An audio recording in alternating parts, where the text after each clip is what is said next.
प्यारे बच्चों, कैसे हो आप? उम्मीद है अच्छे होंगे। आज का हमारा टॉपिक है अध्याय 6 रैखिक असमीकाएं भाग 1। इसमें हम पढ़ेंगे भूमिका, असमीकाएं, एक चर राशि के रैखिक असमीकाओं का बीजगणितीय हल और उनका संख्या रेखा पर निरूपण, इनके ऊपर आधारित प्रश्न। भूमिका बच्चों, पिछली कक्षाओं में हम एक चर और दो चर राशियों के समीकरणों तथा शाब्दिक प्रश्नों को समीकरणों में परिवर्तित करके हल करना सीख चुके हैं। जैसे कि समीकरण 3x + 5 = 10 को हल करना है हमने, तो ऐसे प्रश्न या शाब्दिक प्रश्न जहाँ पे हम समीकरण पहले बनाते थे फिर उनको हल करते थे, वो हमने पिछली कक्षाओं में सीखा है। अब हमारे पास इनके अलावा कुछ ऐसे कथन भी मिलते हैं जिनमें से कम, से अधिक, से कम या बराबर, से अधिक या बराबर चिन्ह प्रयुक्त करते हैं। बच्चों, जैसे छोटी कक्षाओं में प्रश्न होते थे हमारे कि 4 और 5 के बीच इनमें से कोई एक चिन्ह हमने भरना है, तो ये चिन्ह जो है वो भी हम प्रयुक्त करते आए हैं और हम उनको प्रयुक्त करते भी हैं। जैसे कि आपकी कक्षा में सभी विद्यार्थियों की ऊंचाई 105 सेंटीमीटर से कम है, से कम है, तो ऊंचाई 105 सेंटीमीटर से कम है, तो इन्हें हम असमीकाएं कहते हैं। असमीकाएं हम निम्नलिखित स्थिति पर विचार करते हैं। रवि के पास 100 रुपये हैं। बच्चों, रवि के पास 100 रुपये हैं और उसने बाज़ार से घर का कुछ सामान लाना है। मान लो बाज़ार से उसने x रुपये का सामान खरीद लिया। अब x रुपये जो हैं वो 100 रुपये से कम होंगे या उसके बराबर होंगे, यानी जब उसके पास 100 ही रुपये हैं तो वो 100 रुपये से कम ही खर्चेगा या 100 रुपये खर्च सकता है पूरे के पूरे। तो हमारे पास यहाँ पर प्राप्त हुआ x छोटा होगा या बराबर होगा 100 से। तो बच्चों देखो, यहाँ पे इसको हम एक समीकरण नहीं बोल सकते, क्योंकि समीकरण जो होगा उसमें बराबर का चिन्ह होता है। यहाँ पे x छोटा है या बराबर है, x छोटा है या बराबर है 100 से, तो ये एक समीकरण नहीं है, इसे हम असमीका कहते हैं। परिभाषा बच्चों, अब हम ये देखते हैं कि असमीका को हम कैसे परिभाषित कर सकते हैं। एक असमीका दो वास्तविक संख्याओं या दो बीजीय व्यंजकों में से छोटा है, से बड़ा है, से छोटा या बराबर है या से बड़ा या बराबर है के चिन्ह के प्रयोग से बनती है। उदाहरण के लिए 3 छोटा है 5 से, 7 बड़ा है 3 से आदि संख्यांक असमीका के उदाहरण हैं। और x छोटा है 5 से, यहाँ पे x का प्रयोग हुआ है, और y बड़ा है या बराबर है -8 से इत्यादि, ये शाब्दिक असमीका के उदाहरण हैं। यानी कि जिन के अंदर हम ये वाले चिन्ह प्रयोग करेंगे वो असमीकाएं कहलाएंगी। 3 छोटा है या बराबर है x से और x छोटा है 5 से, यहाँ पे दोनों तरफ चिन्ह लगे हुए हैं, तो इसको हम द्वि असमीका का उदाहरण कहेंगे। ax + b छोटा है 0 से या 5y - 6 बड़ा है 0 से, ax + by छोटा है 0 से इत्यादि को हम सुनिश्चित असमीकाएं कहते हैं। सुनिश्चित का मतलब यहाँ पे कि ये छोटे हैं, ये हमें पता है। और ax की 2 + bx + c, इसे हम द्विघातीय असमीका कहेंगे। देखो बच्चों, यहाँ पे ये भी सुनिश्चित असमीका है, ये भी सुनिश्चित असमीका थी। और जब हम से छोटा है या बराबर है, जब हम ये वाले दो चिन्ह प्रयोग करते हैं तो उसे हम सिर्फ असमीका कहेंगे। क्यों? क्योंकि जैसे 3 छोटा है 4 से, या मैं यहाँ पे प्रयोग करूँ 3 छोटा है बराबर है 4 से, तो बच्चों एक बार में एक ही होता है, या तो वो छोटा होगा या वो बराबर होगा या वो बड़ा भी हो सकता है। तो इसलिए इनको हम सुनिश्चित असमीकाएं कहते हैं और उसे हम सिर्फ असमीकाएं कहेंगे। एक चर राशि के रैखिक असमीकाओं का बीजगणितीय हल और उनका संख्या रेखा पर निरूपण। बच्चों, जैसे हम समीकरणों को हल करते थे उसी तरीके से हमने असमीकाओं को हल करना है, लेकिन यहाँ हम थोड़ा सा चेंज करेंगे। वहाँ पे हम सीधा जैसे 3x बराबर 10 है तो x बराबर 10/3 लिख देते थे। यहाँ हम कुछ नियमों का प्रयोग करेंगे। नियम 1, एक असमीका के दोनों पक्षों में असमीका के चिन्हों को प्रभावित किए बिना समान संख्याएं जोड़ने अथवा घटाने पर उनमें कोई परिवर्तन नहीं आता। जैसे 2x छोटा है 10 से, अगर मैं इसके दोनों तरफ 5 जोड़ दूं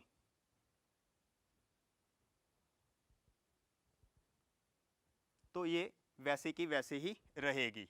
तो दोनों तरफ हम कुछ बराबर जोड़ सकते हैं या कुछ बराबर घटा भी सकते हैं। नियम 2, किसी असमीका के दोनों पक्षों को समान धनात्मक संख्याओं से गुना या भाग किया जा सकता है। बच्चों देखो, अगर एक समीका मैं ले लूँ x छोटा है 5 से, तो गुना या भाग धनात्मक संख्या से, तो धनात्मक संख्या यानी मान लो मैं दोनों तरफ 5 से गुना कर दूं, दोनों तरफ 5 से गुना कर दिया तो इससे असमीका के चिन्ह पर कोई असर नहीं पड़ेगा, असमीका का चिन्ह वैसा का वैसा ही रहेगा। अगर मैं यहाँ भाग कर देता x भाग 3 और 5 भाग 3 तो भी वो वैसा का वैसा ही रहेगा, असमीका का चिन्ह प्रभावित नहीं होगा।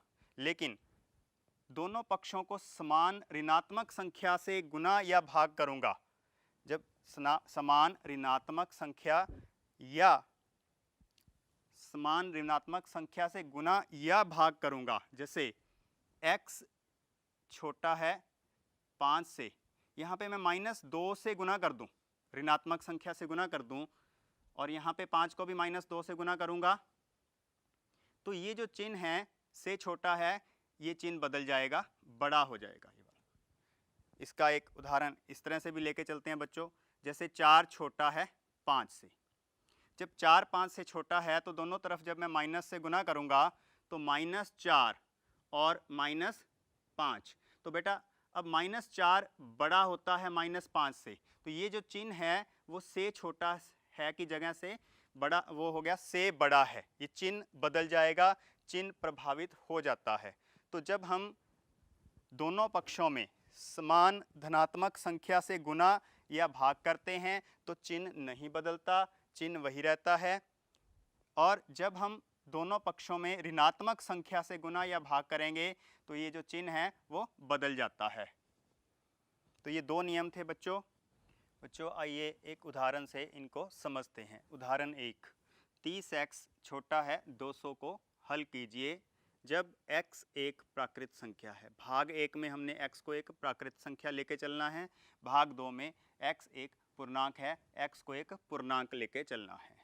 तो 30x छोटा है 200 से, इसको हल करने के लिए बच्चों x का हमने यहाँ पे x के मान निकालने हैं। तो x का मान निकालने के लिए इसको 30 से भाग करना पड़ेगा।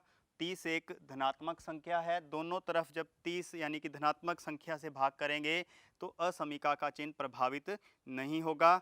दोनों तरफ 30 से भाग कर दो, 30 से भाग करेंगे तो इधर x रह जाएगा, इधर आ जाएगा 200/30। इस जीरो को इस जीरो से काट देंगे बच्चों, x छोटा आ जाएगा 6.6 से।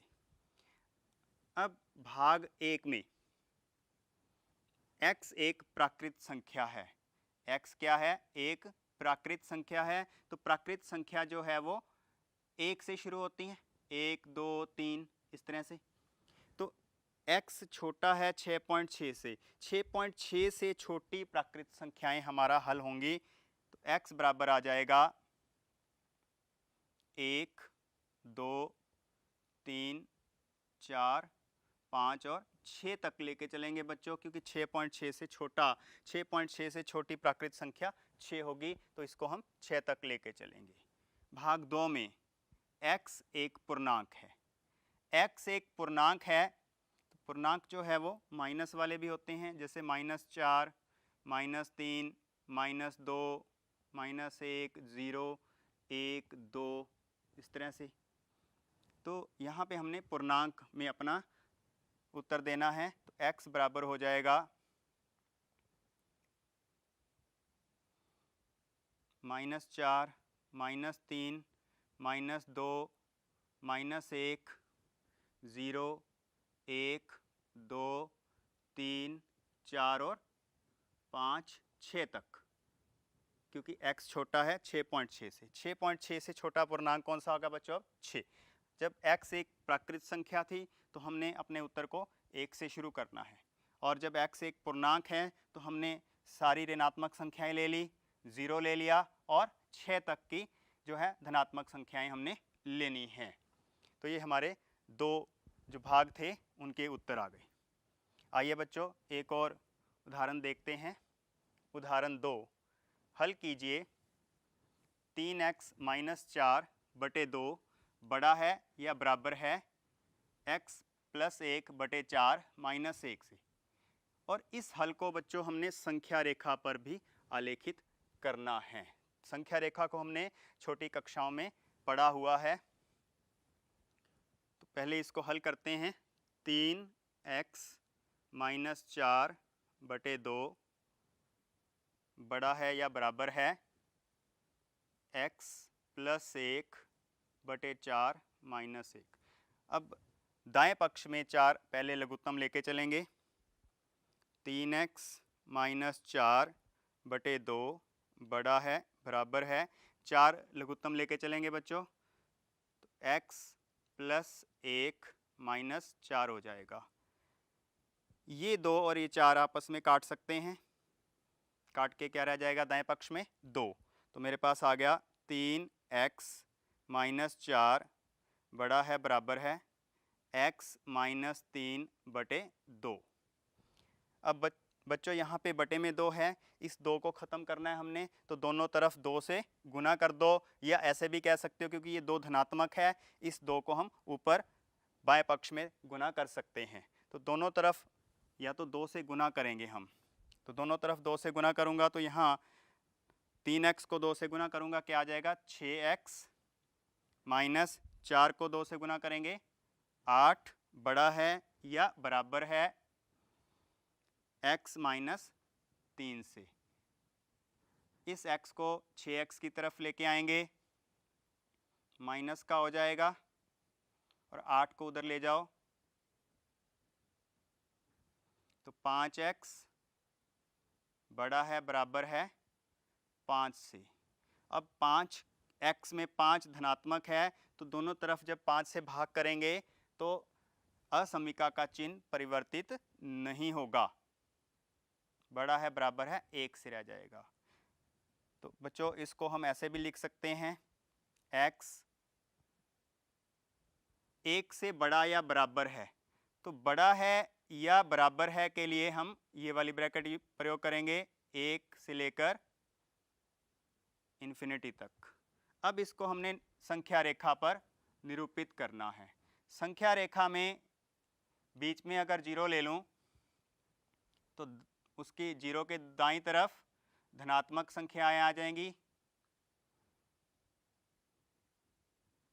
और बाईं तरफ ऋणात्मक आ जाएंगी।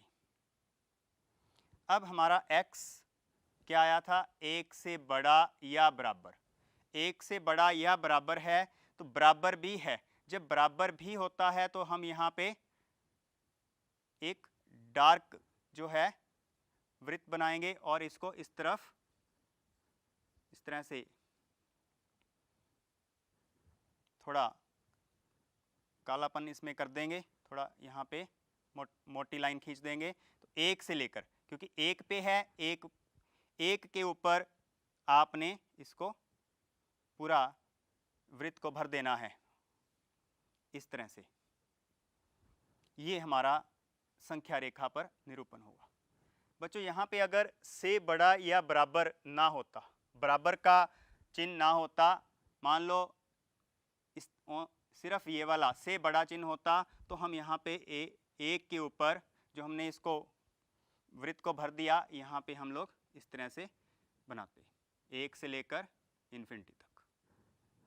अगर आपके प्रश्न में बराबर का चिन्ह है, इसका मतलब एक भी इस उत्तर में शामिल है। जब एक भी इस उत्तर में शामिल है तो उसको दिखाने के लिए हम यहाँ पे इसको डार्क करेंगे। और जब शामिल नहीं है, जब x बड़ा आता है एक से, अब x एक से बड़ा है, सुनिश्चित है ये, x एक से बड़ा है तो x एक के बराबर नहीं है, तो यानी कि एक के बराबर नहीं है, उसको दिखाने के लिए हम यहाँ पे सिर्फ एक वृत्त बनाएंगे खाली। तो बच्चों इस तरह से इसको हमने हल करना है। आइए इसके ऊपर एक और उदाहरण लेते हैं। उदाहरण 3, x बटे 2 बड़ा है या बराबर है 5x माइनस 2 बटे 3 माइनस 7x माइनस 3 बटे 5 को हल कीजिए तथा हल को संख्या रेखा पर आलेखित कीजिए। इसको हल करना है और हल को संख्या रेखा पर आलेखित करना है। तो x बटे 2 बड़ा है या बराबर है 5x माइनस 2 बटे 3 माइनस 7x माइनस 3 बटे 5। अब दाएं पक्ष में 3 और 5 का हम लघुत्तम लेके चलेंगे। यहाँ पे हमारे पास दाएं पक्ष में 2 पद हैं, पहले हम इनको हल करेंगे। तो उनको हल करने के लिए 3 और 5 का लघुत्तम 15 ले लिया।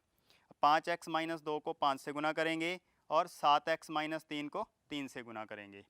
तो गुना करने पर हमारे पास क्या आएगा बच्चों, 5 गुना 5 25x और 5 गुना माइनस 2 माइनस के 10, माइनस 3 गुना 7x तो माइनस के 21x, माइनस 3 गुना माइनस 3 प्लस के 9 और दाएं पक्ष में नीचे 15 है। तो हमारे पास आ गया x बटे 2 बड़ा है या बराबर है 25x minus 10 minus 21x plus 9 बटे में 15। अब 25x माइनस 21x कितने होते हैं बच्चों, 4x और माइनस 10 प्लस 9 माइनस का 1। तो मेरे पास बन गया x बटे 2 बड़ा है या बराबर है 4x माइनस 1 बटे 15 के। अब 2 और 15 दोनों ही धनात्मक हैं, तो इसको अगर मैं 15 से गुना करूंगा और इसको मैं 2 से गुना करूंगा तो असमीका का चिन्ह जो है वो प्रभावित नहीं होगा, वो वही रहेगा। तो x बटे 2 को 15 से गुना करते हैं। 15x बड़ा है या बराबर है, इस 2 को ऊपर गुना करेंगे तो 2 गुना 4x 8x बन गए, 2 गुना माइनस 1 माइनस के 2 बन गए। अब इस 8x को 15x की तरफ लेके आते हैं। तो 15x माइनस 8x बड़ा है या बराबर है माइनस 2 के। 15x में से 8x घटाएंगे तो 7x आ गया। 7x बड़ा है या बराबर है माइनस 2 के। अब बच्चों हमने यहाँ पे x के मान निकालने होते हैं, तो x का मान निकालने के लिए दोनों तरफ हमें 7 से भाग करना है और 7 एक धनात्मक संख्या है यहाँ पे। तो धनात्मक संख्या से भाग करने पर ये बड़ा है या बराबर है का चिन्ह वही रहेगा। तो x बड़ा है या बराबर है माइनस 2 बटे 7 बन गया। x बड़ा है या बराबर है माइनस 2 बटे 7। तो इसको हम इस तरह से भी बच्चों लिख सकते हैं, माइनस 2 बटे 7 से लेकर, क्योंकि बड़ा है इन्फिनिटी तक। इसको अब हमने संख्या रेखा पर निरूपित करना है। 0 0 के दाईं तरफ धनात्मक संख्याएं इन्फिनिटी तक और इधर ऋणात्मक संख्याएं माइनस इन्फिनिटी तक। तो माइनस 2 बटे 7 बच्चों 0 और माइनस 1 के बीच में यहाँ कहीं आएगा, क्योंकि बड़ा है या बराबर का चिन्ह भी यहाँ पे है साथ में, तो यहाँ पे हम एक भरा हुआ वृत्त बनाएंगे। और बड़ा है, इससे बड़ा है उस तरफ जाएगा, दाईं तरफ जाएगा, तो वहाँ पे हम लाइन को मोटा कर देंगे। ये वाले जो सारे बिंदु हैं संख्या रेखा पर वो हमारा हल है। इस असमीका का हल हमारे पास जो बिंदु आएंगे संख्या रेखा पर, यहाँ से लेकर माइनस 2 बटे 7 से लेकर इन्फिनिटी तक जितने भी बिंदु इसके अंदर हैं वो सारे के सारे हमारी असमीका का हल हैं। आइए बच्चों एक और उदाहरण देखते हैं। उदाहरण 4। रवि ने पहली 2 एकक परीक्षा में 70 और 75 अंक प्राप्त किए हैं। वह न्यूनतम अंक ज्ञात कीजिए जिसे वह तीसरी एकक परीक्षा में पाकर 60 अंक का न्यूनतम औसत प्राप्त कर सके। यानी 2 परीक्षाओं में उसने 70 और 75 अंक प्राप्त कर लिए। तीसरी परीक्षा के अंक हमने ज्ञात करने हैं ताकि उसका न्यूनतम औसत 60 हो जाए। तो मान लेते हैं तीसरी एकक परीक्षा में प्राप्त अंक उसको x हैं और पहली 2 एकक परीक्षाओं में प्राप्त अंक हो गए 70 व 75। तो इसका जो औसत है वो बन जाएगा x प्लस 70 प्लस 75 बटे में 3। अब हमें प्रश्न में क्या दिया है बच्चों कि जो औसत है कम से कम 60 होना चाहिए। कम से कम 60 होना चाहिए, ज़्यादा भी हो सकता है। तो कम से कम 60, ज़्यादा भी। तो ये उसका जो है तीनों कक्षाओं तीनों एकक परीक्षाओं का औसत आ गया। तीनों एकक परीक्षाओं का औसत ज़्यादा भी हो सकता है 60 से। न्यूनतम 60 है यानी वो 60 के बराबर भी हो सकता है। तो औसत जो है वो 60 से बड़ा होगा या बराबर होगा। अब हमने इसको हल करना है। तो x प्लस 70 प्लस 75 बटे 3 बड़ा है बराबर है आ गया 60 से। तो x प्लस 145 बटे 3 बड़ा है बराबर है 60 से। इस 3 को 60 से गुना कर देंगे क्योंकि 3 धनात्मक संख्या है। ये आ जाएगा 180। तो x का मान निकालना है हमने। 180 माइनस 145। तो x बड़ा है बराबर है कितना आ गया बच्चों 35। तो वो कितने कम से कम अंक प्राप्त करे ताकि औसत जो है उसका 60 बन जाए, न्यूनतम 60 बन जाए। तो कम से कम कितने अंक आ गए उसके बच्चों 35। आइए बच्चों अब हम गृह कार्य को देखते हैं। गृह कार्य में बच्चों आपने ये 2 प्रश्न हल करने हैं। प्रश्न संख्या 1, निम्नलिखित को वास्तविक संख्या x के लिए हल कीजिए तथा हल को संख्या रेखा पर आलेखित कीजिए। प्रश्न संख्या 1 के 2 भाग हैं बच्चों। भाग 1 में हल करना है आपने 3 गुना x माइनस 2 बटे 5 से छोटा है या बराबर है 5 गुना 2 माइनस x बटे में 3 से। और भाग 2 में 1 बटे 2 ब्रैकेट के अंदर 3x बटे 5 प्लस 4 से बड़ा है या बराबर है 1 बटे 3 ब्रैकेट में x माइनस 6 से। तो इन दोनों भागों को आपने प्रश्न 1 में हल करना है। प्रश्न संख्या 2, एक त्रिभुज की सबसे बड़ी भुजा सबसे छोटी भुजा की 3 गुनी है तथा त्रिभुज की तीसरी भुजा सबसे बड़ी भुजा से 2 सेंटीमीटर कम है।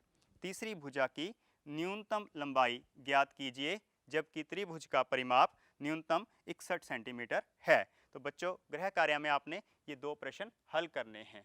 बच्चों उम्मीद करता हूँ आपको आज का ये अध्याय समझ आ गया होगा। धन्यवाद।